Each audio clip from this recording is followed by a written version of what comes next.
Hello guys, welcome back to my channel makeup with ট্রুসি। তো আমি তোমাদের জন্য নিয়ে চলে এসেছি দুর্গা পূজার স্পেশাল মেকআপ লুক, যেটা দুর্গা পূজার ষষ্ঠী থেকে দশমী পর্যন্ত তোমরা যে কোনো দিন ক্রিয়েট করতে পারবে। এটা স্কিপ না করে পুরো ভিডিওটা দেখো। কোনো জায়গায় যদি স্কিপ করে দাও তাহলে আমি যেভাবে মেকআপটা করছি সেখান থেকে কোনো কিছু তোমাদের মিস্টেক হয়ে যাবে, তখন তোমরা আমার মতো মেকআপ লুকটা ক্রিয়েট করতে পারবে না। তাই বলছি পুরো ভিডিওটা দেখো, কোনো জায়গায় স্কিপ না করে। তো চলো আমি মেকআপ লুকটা স্টার্ট করি। তো আমি প্রথমে স্কিন প্রেপ করার জন্য আমার স্কিন অ্যাপ্লাই করছি টোনার। স্কিন প্রেপ কি অনেকেই হয়তো জানো না, আর অনেকেই জানো। বেশিরভাগ মেয়েরাই জানো যে স্কিন প্রেপ কী, কিন্তু অনেকেই যারা নতুন নতুন তারা জানো না স্কিন প্রেপ কী। তো স্কিন প্রেপ হলো ক্লিনজিং, টোনিং, ময়শ্চারাইজিং। আমি ক্লিনজিং অলরেডি করে রেখেছি, টোনারটাও আমি অ্যাপ্লাই করে নিচ্ছি। এরপর আমি অ্যাপ্লাই করছি ময়শ্চারাইজার। তোমার টোনার তোমার ফেসে যে পিএইচ লেভেলকে ব্যালেন্স রাখে, ময়শ্চারাইজার তোমার স্কিনটাকে ময়শ্চারাইজ করে রাখে। তোমার এই ডেলি বেসিসে একটা ক্লিয়ার গ্লোয়িং স্কিন চাও, অবশ্যই করে কিন্তু ক্লিনজিং, টোনিং, ময়শ্চারাইজিং করতে হবে। তো এবার আমি অ্যাপ্লাই করে নিচ্ছি লিপ বাম, আমার ঠোঁটটাকে প্লাম্পি করে রাখার জন্য। আর লিপস্টিক অ্যাপ্লাই করলেও পরে সুবিধা হবে। এরপর আমি এনভাইভের প্রাইমারটা আমার ফেসে অ্যাপ্লাই করছি। এই প্রাইমারটা খুবই ট্রান্সফার প্রুফ, ওই জন্য ভালোভাবে বোঝা যাচ্ছে না, কিন্তু এই প্রাইমারটা খুবই ভালো কাজ করে। তুমি যখন পরে আদার্স যে প্রোডাক্টগুলো লাগাবে, যেমন এখন লাগাচ্ছি আমি কালার কারেক্টার, তারপর লাগাবো ফাউন্ডেশন, তারপর ব্লাশ, আইলাইটার, যাই লাগাবো না কেন সেটা যাতে আমাদের স্কিনের মধ্যে পোরসের ভিতরে না ঢুকে যায়, সেই জন্য প্রাইমার অবশ্যই করে একটা অ্যাপ্লাই করে নেবে, যাতে তোমাদের ফেস আর হলো প্রোডাক্টের মাঝে একটা লেয়ার ক্রিয়েট করে। তো তারপর আমি আমার চোখের তলা একটা লাইট ব্রাউন কালার দিয়ে কালার কারেকশন করে নিচ্ছি। আমার হালকা একটু ডার্ক সার্কেল হয়ে গেছে, রাতে ঠিকভাবে ঘুম হচ্ছে না বলে। তোমাদের যদি ডার্ক সার্কেল না থাকে তাহলে তোমাদের কালার কারেকশন করার কোনো প্রয়োজন নেই, তোমরা ডাইরেক্ট ফাউন্ডেশন লাগাতে পারো। তারপর বিউটি ব্লেন্ডার দিয়ে আমি কালার কারেকশনটা ভালোভাবে ব্লেন্ড করে দিচ্ছি। যেই জায়গাগুলো আমার প্রবলেমেটিক এরিয়া শুধু সেইখানেই ব্লেন্ড করছি। এরপর আমি মেবেলিনের ফাউন্ডেশন অ্যাপ্লাই করছি। আমার এই ফাউন্ডেশনটা একটু ড্রাই, সেই জন্য আমি সুইস বিউটির ইলিমিনেটিং প্রাইমারটা দিয়ে দিচ্ছি। আমি কোনো অয়েল ব্যবহার করছি না, তার কারণ এখন গরমকাল, এমনিতে অলরেডি মুখে ঘাম দেয়। তারপর যদি আমি অয়েল দিয়ে ফাউন্ডেশনটা আমাদের ফেসের মধ্যে অ্যাপ্লাই করি তখন আরও বেশি ঘাম দেবে, সেই কারণে আমি অয়েলটা স্কিপ করে আমি প্রাইমারটা দিচ্ছি, যাতে এটার মধ্যে ইলুমিনেটিং ভাবও আছে, যাতে আমার ফেসটাকে একটা গ্লোয়িং এফেক্টও দেবে আর আমার ফাউন্ডেশনটাকে লাইটও করে দেবে। তাতে ব্লেন্ডিংটা খুবই ভালো হবে। আমি বিউটি ব্লেন্ডার দিয়ে ভালোভাবে ব্লেন্ড করে নিচ্ছি। তোমরা চাইলে মেকআপ ব্রাশ দিয়েও করতে পারো, কিন্তু বিউটি ব্লেন্ডারে খুব ভালো ব্লেন্ড হয় মেকআপ ব্রাশের থেকেও। তো আমি বিউটি ব্লেন্ডার দিয়ে ভালোভাবে আমার ফেসে আমি ব্লেন্ড করে নিচ্ছি। আর ব্লেন্ড কিন্তু অনেকক্ষণ ধরে করবে। আমি এখানে অনেকক্ষণ ধরে ব্লেন্ড করেছি, কিন্তু অতক্ষণের ভিডিও তো দেওয়া সম্ভব নয়, সেই কারণে আমি কিছু কিছু পার্ট দিয়েছি।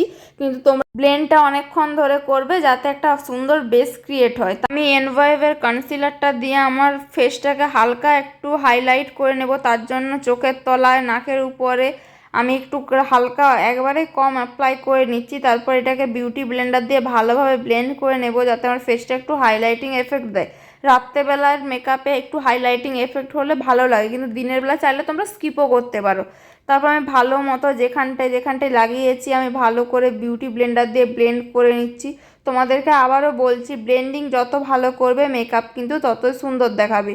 আর এখানে অনেকক্ষণ ধরে আমি ব্লেন্ড করেছি, তো তোমরাও অনেকক্ষণ ধরে ব্লেন্ড করবে, যাতে একটা সুন্দর বেস যদি পেতে চাও।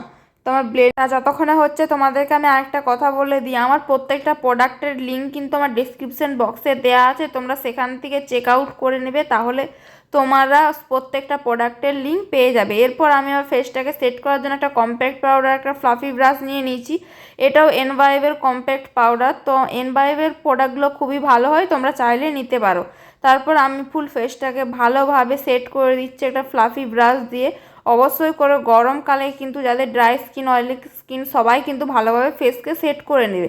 এরপর আমি করছি কন্ট্রোল করার জন্য কালার এসেন্সের কন্ট্রোল পাউডার নিয়ে নিচ্ছি। আর এটা একটা অন্য ব্রাশ নিয়েছি। এই ব্রাশটা দিয়ে তোমার হলো ফেস কন্ট্রোল হয় আর নোজ কন্ট্রোল হয়। আর আমি অন্য যে ব্রাশটা অ্যাপ্লাই করি সেটা শুধু ফেস কন্ট্রোল হয়।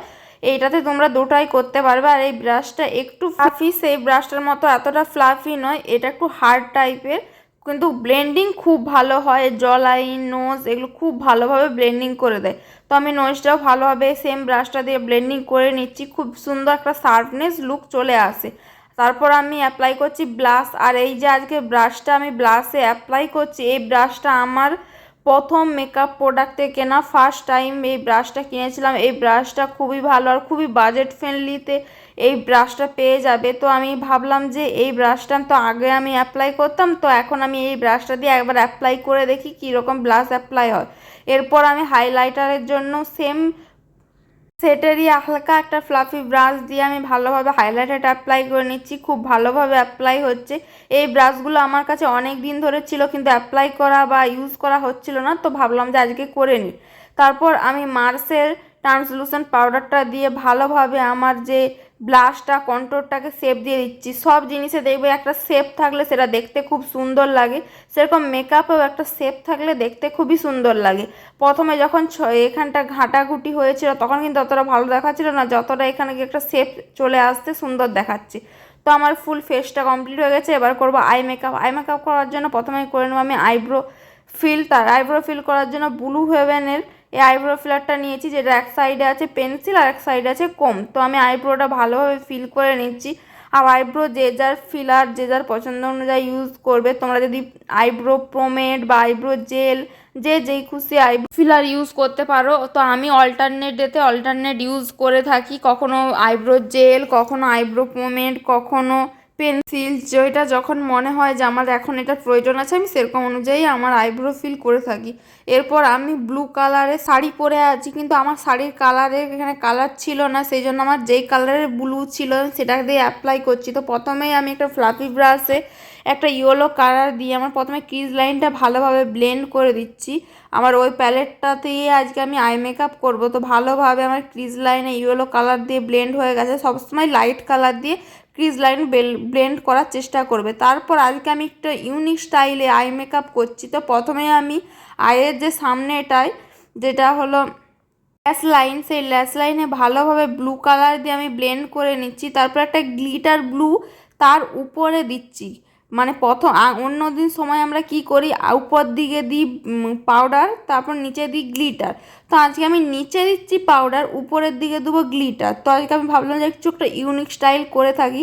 আর আমি সবসময় চেষ্টা করি তোমাদেরকে ইজি আই মেকআপ করে দেখানো, যাতে তোমরা যে কোনো সময় ঝটপট আই মেকআপগুলো ক্রিয়েট করতে পারো। অনেক কাট ক্রিজ করা এই সবগুলো আমি তোমাদেরকে দেখাই না, কারণ এইগুলো করতে অনেক সময় লাগে। তো আমি ঝটপট যে আই মেকআপগুলো হয় সেগুলোই করার চেষ্টা করি। আর আমি বসে বসে ভাবছিলাম যে কী আই মেকআপ করবো, কী আই মেকআপ করবো, তখন আমার মাথায় আসলো আমি কিছু ইউনিক স্টাইলে আই মেকআপ আজকে করে দেখি আমার কেমন দেখায়। তো সেই জন্য আমি এই আই মেকআপটা করেছি। তারপর ব্লু কালারটা ভালোভাবে আমি ব্লেন্ড করে নিচ্ছি। তারপর আমার মনে হচ্ছিল ওই যে ইয়েলো কালারটা ওর সঙ্গে ঠিক ম্যাচিং হচ্ছিলো না, ওই জন্য আরেকটা ব্লু কালার নিয়ে স্কাই ব্লু কালার নিয়ে আমি পুরোটাকে স্মাজ করে দিচ্ছি যাতে কোনো ক্রিজ লাইন না থাকে। তারপর আমি সেম ব্লু কালারটা নিয়ে আমি লোয়ার ল্যাশ লাইনটা ভালোভাবে স্মাজ করে নিচ্ছি। তোমরা চাইলে একটা ব্রাউন কালার দিয়েও লোয়ার ল্যাশ লাইনটা স্মাজ করতে পারো। এরপর আমি আয়ের যে কর্নারে ইনার কর্নারে এরকম গ্লিটার লাগাতে পছন্দ করি। আমার পার্সোনালি খুবই ভালো লাগে, চোখটা খুব খুলে থাকে। তো তোমরা চাইলে নাও লাগাতে পারো। আর একটু ডার্ক যদি আই মেকআপ করো, তাতে যদি হোয়াইট কালারের কাজল বা নিউড কালারের কাজল অ্যাপ্লাই করো, সেটা কিন্তু খুব সুন্দর দেখায়। তোমার চোখটাও ডার্ক, তুমি ব্ল্যাক কালারের কাজল লাগাচ্ছ, তাতে মনে হয় যেন চোখটা খুব একটা ভিতর দিকে ঢুকে আছে। কিন্তু যখন তুমি হোয়াইট কালারের কাজলটা লাগাবে না, তোমার চোখটা মনে হবে খুব একটা ফুটে আছে। তো আমি হোয়াইট কালারের কাজলটা সেই জন্য লাগালাম। তারপর আমি আমার আইয়ের যে কর্নারে আমি ইনার কর্নার ক্রিয়েট করছি। তো আমার আই মেকআপে আমার সব দিকে যেটা উইক পয়েন্ট সেটা হলো আমার লাইনার অ্যাপ্লাই করা। তো লাইনার আমি খুব ধীরে সুস্থে অ্যাপ্লাই করি, কারণ একটু যদি ঘাঁটাঘুটি হয়ে যায় আমার পুরো আই মেকআপটাই নষ্ট হয়ে যাবে। তো আজকে আমি ইউনিক স্টাইলে একটা লাইনার অ্যাপ্লাই করেছি। আমি প্রথমে ইনার কর্নারটা ক্রিয়েট করেছি, তারপর আউটার কর্নারটা একটা উইং ক্রিয়েট করছি। মাঝে কিন্তু কোনো রকমের আমি লাইনার অ্যাপ্লাই করিনি। আমার আজকের লাইনার পড়াটা তোমাদের কেমন লেগেছে আমার কিন্তু অবশ্যই কমেন্টে জানিও। এরপর আমি মেবেলিনের মাস্কারাটা ইউজ করছি। আমি আপার ল্যাশ লাইনে ভালোভাবে ইউজ করেছি, তারপর লোয়ার ল্যাশ লাইনটা ভালোভাবে আমি অ্যাপ্লাই করে নিচ্ছি। তারপর আমি এবার অ্যাপ্লাই করে লিপস্টিকের জন্য লিপ লাইনার দিয়ে প্রথমে আমি লিপটাকে লাইন করে নেব। লিপ লাইনার দিয়ে ইউজ করলে লিপস্টিক তাতে একটা সুবিধা হয় যে তোমার লিপস্টিকটা খুব তাড়াতাড়ি অ্যাপ্লাই করা হয়ে যায়। কিন্তু এমনি নর্মাল লিপস্টিক অ্যাপ্লাই করলে তোমাদের সাইড দিয়ে বেরিয়ে যেতে পারে, তখন সেটাকে ঠিক করতে হয়। কিন্তু লিপ লাইনার প্রথমে একটা লাইন ক্রিয়েট করে দিলে তারপর লিপস্টিকটা অ্যাপ্লাই করতে খুব সুবিধা হয়। আমি এই জন্য বেশিরভাগ সময় লিপ লাইনার ইউজ করে থাকি, যে তাড়াতাড়ি করে লিপস্টিকটা অ্যাপ্লাই করার জন্য। তো আমি ভালোভাবে একটা অরেঞ্জি স্টোনে একটা লিপস্টিক আমি আজকে অ্যাপ্লাই করছি। লিপস্টিকটার কালারটা খুবই সুন্দর, এখানেও তো খুবই সুন্দর দেখাচ্ছে। এরপর আমি আমার ল্যাশ অ্যাপ্লাই করব। তো আমি আগে ল্যাশটা লাগাতে খুব একটা ভালোভাবে পারতাম না, কিন্তু এখন আমি রেগুলার ল্যাশ লাগিয়ে লাগিয়ে আমার এখন ল্যাশ লাগানো প্র্যাকটিস হয়ে গেছে। এটা আমার ফাইনাল লুক, কেমন হচ্ছে অবশ্যই জানি। আমার দুর্গা পূজার স্পেশাল মেকআপ লুক আমি ক্রিয়েট করে নিয়েছি। ষষ্ঠী থেকে দশমী পর্যন্ত যে কোনো দিন তোমরা এই মেকআপ লুকটা ক্রিয়েট করতে পারো, বা তোমরা কোনো বিয়ে বাড়ি যাচ্ছ, অন্নপ্রাশন বাড়ি যাচ্ছ, তোমরা সেখানেও এই মেকআপ লুকটা ক্রিয়েট করতে পারো। যে কোনো ওকেশনে এই মেকআপ লুকটা খুব ভালো তোমাদের যাবে। তো মেকআপটা দেখতেই পাচ্ছ কত সুন্দর হয়েছে, আর আই মেকআপটা আজকে সম্পূর্ণ ইউনিক স্টাইলে করেছি। তো ভিডিওটা ভালো লাগলে অবশ্যই কিন্তু কমেন্টে জানাবে, আর আমার চ্যানেলটা সাবস্ক্রাইব করে দেবে, আর পাশে থাকা নোটিফিকেশনটা অবশ্যই অন করে দেবে, যাতে আমি এরকম সুন্দর সুন্দর মেকআপ ভিডিও আপলোড করার সাথে সাথে তোমরা তার নোটিফিকেশন তোমাদের ফোনে পেয়ে যাও। তো আজকের মতো বাই বাই গাইস।